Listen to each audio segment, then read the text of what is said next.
रवींद्र दळवींच्या एकंदरीत आकलन शक्तीची आणि आकलेची क्यू मला करायची वाटते. खरं तर मी कधी त्यांच्याविषयी किंवा कोणाविषयी मी बोललो नाही.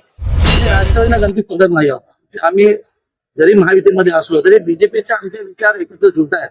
राष्ट्रवादी नेहमी खोडा घालणारी पक्ष आहे आणि आज तटकरेचं त्यांच्याच पक्षामध्ये काय चालत नाही आहे. त्यांनाच त्यांनी साहित्याचा प्रयत्न केलेला आहे.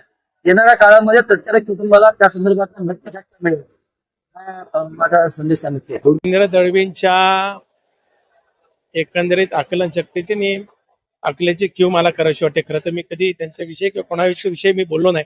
पण ज्यावेळेस थेटपणाने वारंवार तटकरे साहेबांवर ते टीका करतात, खरं तर त्यांनी सुद्धा आत्मपरीक्षण केलं पाहिजे. त्यांच्या असलेल्या विधानसभेच्या निवडणुकीमध्ये किती वेळा तटकरे साहेबांकडे आल्या आणि किती वेळा काय काय गोष्टी झाल्या. आता सुद्धा जिल्हा परिषदची निवडणूक झाल्यानंतर स्वतःच्या पत्नीला जिल्हा परिषद अध्यक्ष करण्याकरता हेच महाभाग तटकरे साहेबांच्याकडे 2-2, 3-3 वेळा दिल्लीपासून फेऱ्या मारून आले. त्यावेळेस तटकरे साहेबांचा हे दिसला नाही आणि आजच त्यांना ह्या गोष्टी दिसतात. त्याच्यामुळे महेंद्र दळवींनी उगाच आणाभाका मारू नये. जरूर त्यांनी त्यांच्या पद्धतीने जे काय राजकारण असेल ते करावं.